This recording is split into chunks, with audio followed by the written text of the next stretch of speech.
Hey friends, so the first day of spring was Monday, so 3 days ago, and today I just want to share my favorite reads that I read during winter time. They're not necessarily all winter themed, but I read them during the winter and I absolutely loved them. I actually have 4 books and 1 comic series that I've read and absolutely loved. They got all 5 stars, so I just highly recommend them and I just wanted to touch base. I do have full reviews of these as well, so all of that will be linked below if you guys are interested in checking those out. Otherwise, I'm just going to dive in. I'm going to give you just a little bit about what they are and what my thoughts were, and then just kind of leave it up to you guys whether you want the full review or not. So hopefully that works for you guys. The first one that I have is The Marriage Lie by Kimberly Bell. So this one is a suspense kind of mystery. And this lady's husband goes missing. He's supposed to be on this flight to, I believe, Florida, and he actually, turns out, was on this plane to Seattle that crashes in this field, and he ends up dying or goes missing, and so they're trying to piece together everything. And of course, she doesn't really know her husband as much as she thought because all these secrets start to unravel, and it's, like I said, this mystery where she is trying to figure out what the heck happened, who her husband really was, and all of that stuff. So I absolutely loved it. It definitely kept the pages turning. I was intrigued the whole way. I was constantly pointing fingers. I couldn't put a finger on who it actually was or what happened, or there was a lot going on. So I really appreciated that this kept me on my toes. The only thing that I wasn't super fond of was the ending. I kind of saw it coming, and yet I didn't want it to happen, and I was wishing for something else, and so I really wanted it to be, what I wanted it, and it turns out it was exactly what I thought it would be, so didn't totally love it at all, the ending, and I was just yeah, what a letdown of an ending, but overall, I still really enjoyed the book, and like I said, gave it 5 stars, so that's good.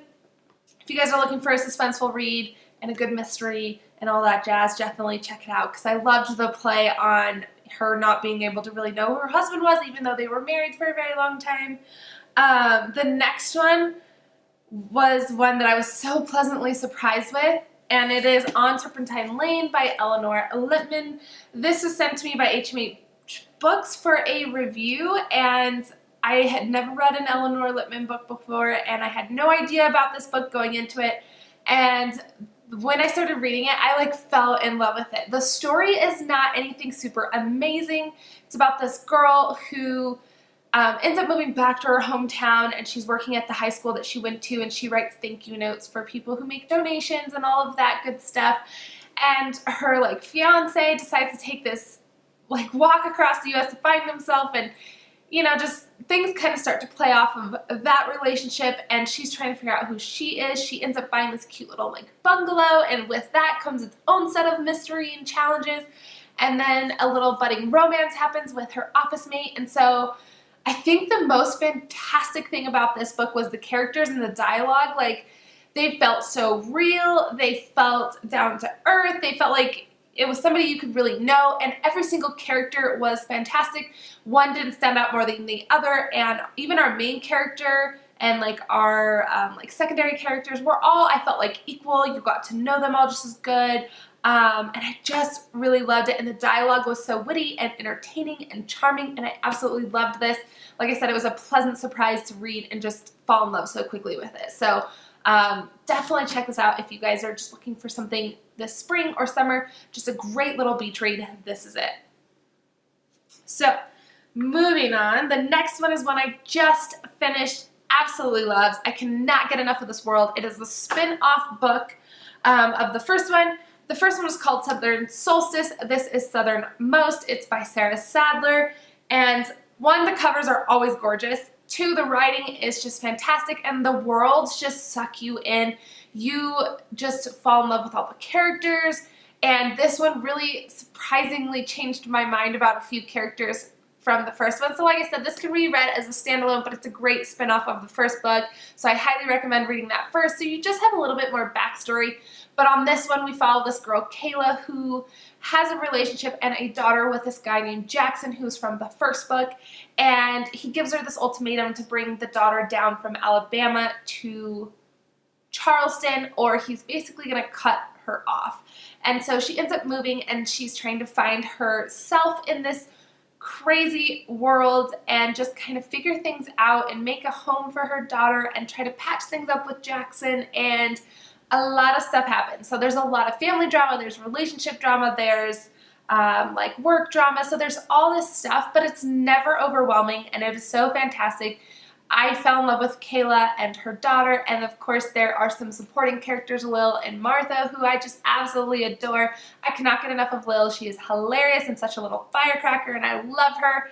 So this is such a great like Southern read. The descriptions of the food were fantastic, and I could not rave about this enough, and I really hope that there's another book similar to these, that same world or same characters, that just gives us a bit more, because I'm not ready to be done with this world. It is so great. So if you're looking for a great, like, again, another beach read or a nice springtime read and some romance and the Southern Belles type, just the South in general, this is it. It's so, so good. 5 stars. And then one that's a little bit heavier, but I really, really loved, and I hate to say that I enjoyed it, but I really did. This one, like I said, deals with some heavy topics of acquaintance rape. There is anxiety. There is just a lot of really heavy topics that go into this, and I think the biggest one, of course, is the acquaintance rape and the fact that we don't hear a lot about it. Our society tends to just shove it under a rug, and I think this is something that definitely needs to be spoken about a lot more. So I really appreciate Amy actually having gone through this and being able to write this book and shed some light on it. So I just loved it. I think everybody should give this a read. It is called It Happens All the Time by Amy Hepbani, and this is just so fantastic. The characters had tons of flaws. There was lots of conflict. There was a lot of tension, and it handled it so well. And like I said, these characters were just really well done, to the fact that you sympathized with them, you felt with them, you felt like you were going through a lot of this with them. And on top of it all, it raises a lot of questions. So it made me think about it from both points of view, because we get both Amber and Tyler's. And I guess before I keep going, I should tell you this is about 2 best friends, Tyler and Amber, who met when she was like in middle school. I think he was in high school. So basically they've been best friends since high school. She is just graduating from college and is moving back home to be with her parents for a little bit for the summer. And she is engaged, but her and Tyler start to have this like flirtatious relationship. And Tyler has always had this thing for her, but she's always kind of thought of him as a brother and not really, you know, anything more. And so one night, fueled by alcohol and like the flirtations, things happen. And so obviously it gets pretty out of control. But one nice thing that kept it from getting so dark and so heavy was the flashbacks that they had to their childhood and growing up, and I thought that was such a lovely touch. So yeah, you definitely get to feel it raises lots of questions, and like I said, I was trying to figure out how I would feel about this from both angles, and so I'm just dying to talk to people about this book. So definitely pick it up and let's start conversations, because I think this is one that we really need to talk about. And the last thing that I have was a comic book. I read the first one the end of 2016, and then I read the rest this year. But it is a comic series that I have just been absolutely loving, and I just can't believe it now I'm having issues. I can't believe it's taken me so long to get to it, and I just absolutely love it. I've been raving about it on my Bookstagram, so if you guys follow me there, you know this. I am just over the moon about it. I do have volumes 5 and 6 currently, just haven't read them, but it's so good. And it is Saga, volumes 1, 2, 3, and 4. Like I said, I have 5 and 6. 7 comes out in April, I think, and I have it pre-ordered, so as soon as it gets here, I'm going to be so excited and sad at the same time to actually have it done. But if you guys don't know anything about this, it is about like these star-crossed lovers, basically. They are from 2 different worlds, and their worlds are at war. They end up falling in love and having a child, and they are on the run because both of their worlds want to take them out, and they are being hunted. And so it's just really a fantastic story about them, survival, and just kind of figuring out how to raise their family, and just the things that they go through for family and love. And I think it's absolutely beautiful.